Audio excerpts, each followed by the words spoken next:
Hello and welcome fellow teachers. As I'm recording this video, it's nearly the end of 2020, and as we are wrapping up this year, I kind of thought this was the perfect time to talk about the most common thing this year, which has been, let's just say, somewhat of a challenge for teachers, which is coronavirus. 5 years ago, when I was training to be a teacher, I don't think anybody could have ever predicted or prepared any teacher to be prepared to teach in a pandemic. This is nothing like anybody has experienced during any point in anybody's lifetime. And I know that when all this started back in March, I didn't think I'd be sitting here at the end of the year still with a lot of the same problems that I had back in March. Don't get me wrong, I think we have moved a long way since March. However, I know from speaking to fellow colleagues, speaking to people from different schools, and even from a few people's comments on these videos, that this year, more than any year, has been a very difficult year for trainees, NQTs, RQTs, any type of teachers to try to cope around the current climate, which is teaching. Now, like I said, I remember back in March and, oh gosh, one of my last lessons, who did I have? My year 11s. And I remember I was teaching them a lesson preparing for the written exam because obviously by the time that schools were closing, it was around about the end of March and our exams were only 2 months away. So I remember getting to the end of the lesson and pupils knew that they were going back online, but we didn't obviously expect that we wouldn't see them again. And I remember saying to them, that I'll see you very soon, we'll be back after Easter, and then never saw them again. And obviously that's sad, but it is part of the process. That's long been and gone now. However, we're constantly in a environment that not only are we having to adapt naturally based on the current climate, but it's also thinking about ways of adapting, not just for the pupils, but for yourself. So I thought I'd talk about some of the things that I've learned about teaching during this time, which might resonate with some people, if not, perhaps provide some useful guidance or tips perhaps. So when this all started, I always think myself as a very much planned, organised person anyway. And when this all started off, I remember me and my department, we sat down and we kind of planned what we were going to do as the weeks were coming up. Now, we obviously didn't plan up until summer or up until the new year because we didn't think it was going to last that long. But I honestly think one of the things that has massively helped me during this time is staying organised and trying to plan ahead as much as you can. Now, a lot of people will be saying, hold on a minute, what is the point in planning ahead at the moment when things are changing so often that I can't seem like I can keep up? I hear you. I have had moments during this whole pandemic where I've planned things and I've just gone, well, I've just wasted a day planning that because it's now not going to happen. And of course that is frustrating. However, when I mean about planning and organising, what I've done, especially starting the new academic year, so from September, for example, I decided to replan for the department all of our Key Stage 3 schemes. So for Key Stage 3 at my school, that's 7, 8 and 9. I know at some schools they start GCSEs at year 9, we don't, we start at year 10. And the reason why I decided that I was going to completely replan them is that firstly, they needed kind of adapting anyway. But secondly, I thought, what is the point in planning lessons that's going to make life more difficult for me and my department to try to make this work if people or pupils are isolating, if pupils are having to work from home, or, God forbid, if we were to go into another lockdown?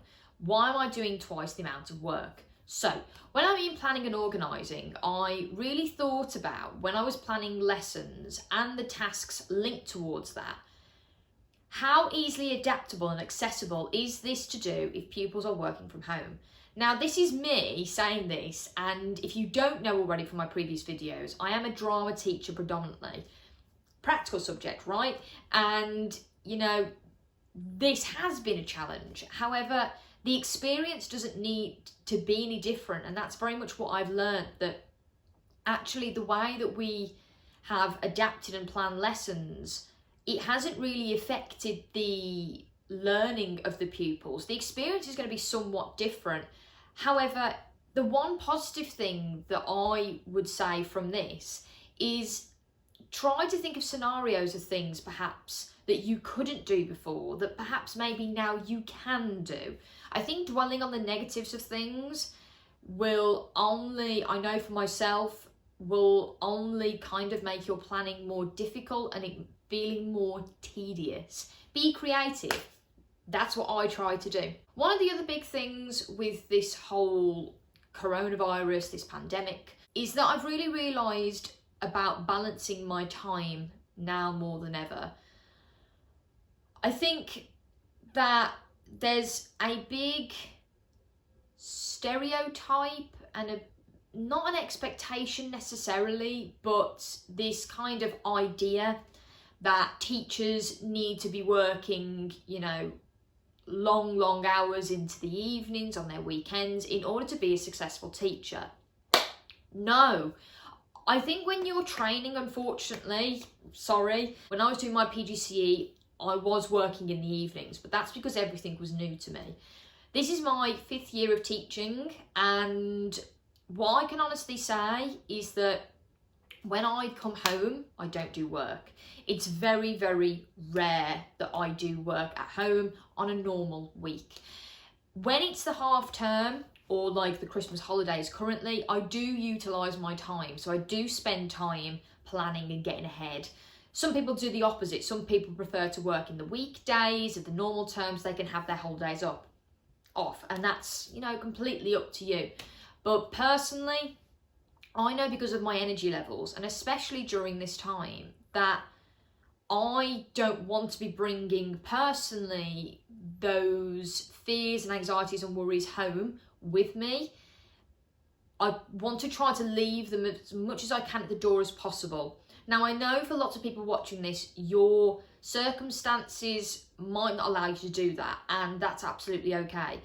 That's just something that suits me, and the reason why it suits me is that I would prefer personally to get into work earlier than most people and leave slightly later so I can come home and then relax. If that doesn't suit your lifestyle, then my advice would be is think about the things that are really essential when you get home, or try to do things at home that essentially will benefit you in the long run. I know you're probably thinking, well, everything's going to benefit me. But it's thinking about, like I said, the previous thing, being organised and planning ahead as much as you can, in the sense of, you know, you don't want to be in a circumstance, especially during this time, that I have found myself in the occasion, where I'm having to adapt things last minute and feeling a little bit frantic. It's working smarter, not working harder, which what we tell the kids, so why aren't we practicing what we preach? I think self-care is really important at the moment. I think that, like a lot of public sectors, like a lot of different groups of people actually during this pandemic, there's a lot of pressure, there's a lot of expectation, and that expectation can have a mental or an emotional toll on people. I know at times, emotionally and mentally for me, I have found myself being like, oh, there's a lot of expectation. That's why my previous kind of thing about trying to separate work and home as much as you can has helped me. I know myself that if I don't rest, if I don't look after myself, that I'm not going to be as good as my job as I would want to be when I walk through those doors. And it's the small things in an evening that I tend to do. So like I said, I don't tend to work in the evenings. If I did, I set a time on what time I would work up until and think about the things that are really essential. If you are working in an evening, I would say personally, it would be things that are essential. If you want to get yourself ahead of the game, that's not something for me to do in an evening, but it might be for other people. My typical evenings now are making sure I get back at a reasonable time, making sure that I actually sit down to eat my tea, making sure that I just kind of have at least an hour on an evening where I do what I want to do, whether that's watching Netflix, having a bath, or simply just sitting there and reading a book. Not that I read that much at home, but you get the idea that it's finding that time, as small as it might be, to just look after yourself, because you're not going to be as re-energized as you would want to be, especially during this time, if you're running yourself into the ground. And lastly, I think just seeking support and speaking to people now more than ever in teaching. Everybody's going through the same thing. We talk about this a lot in my department, that every single teacher is, and like everybody in this current climate, are all experiencing this. You know, there's not like this coronavirus pandemic is affecting some people and not affecting others. It's affecting everybody, but in a slightly different way. And what I found, for example, working in a secondary school, is that everybody's thoughts, feelings, experiences are different around this, but also the way that they are dealing with the scenario is very different. Don't feel like just because there is a lot of expectations on teachers that you've got to be doing things. Keeping communication open is important. Whether that's with your line manager, whether that's with people in your department, whether that's going higher up in the school. I talk to my line manager, luckily enough because she's my head of department, every single day. And it's not about sitting there and drawing the negatives on situations, because you know, if we continue to just draw the negatives on the situations that we are currently in at the moment, we're just going to drown ourselves, aren't we? What I mean is, I talk to my head of department every day and think about on the spot, kind of reflecting on what's happening at the minute, thinking about things that are more effective. Actually, this whole time of the pandemic, I've learned a lot of things about teaching that I might not have reflected on previously. Not just with my teaching, but with myself as a person. Just because you are a teacher doesn't mean that you aren't a person. If any pupils are watching this, wow, I know, shocker, we're not just teachers that live in a cupboard and come out from the time of 8 till 4 o'clock. And it's keeping those communications open, that if you are feeling overwhelmed, if there's something going on, not feeling like you've got to bury yourself into 30 books that you've got to mark, or keeping yourself locked away in a room because you've got to stay away from people. Of course, we've got to be mindful of the health and safety of children, of staff, of people. But keeping communications open so that you recognise that nobody is really alone at the moment.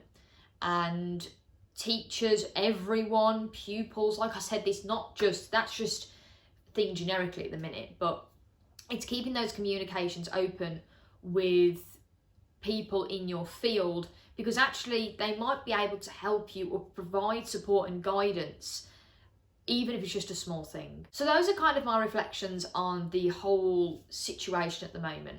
As we're going into 2021, I know that things aren't going to miraculously change all of a sudden. This is going to be a process and a journey that we've been going on since March, and who knows when this will end. However, my last kind of message and thought is that it's thinking of, in this case scenario, there are so many things that we can learn as teachers from this. See this situation as a way to grow, a way to adapt, a way to think about new ways of doing things, instead of getting bogged down with all of the difficult scenarios and challenges that we are having to face at the moment. So I hope that you've enjoyed kind of my casual chat. Like I've previously said, and I know it's been a few months, however, current climate and scenario, you can probably guess why. I am going to try to keep these a little bit more regular, but what I'm going to try and test is that I'm currently literally just recording this on my phone. I usually get my camera out and edit this a lot longer. It's probably a lot quicker and easier for me to keep this quite casual. However, I hope you have a restful and enjoyable 2021, and I'll see you in the new year.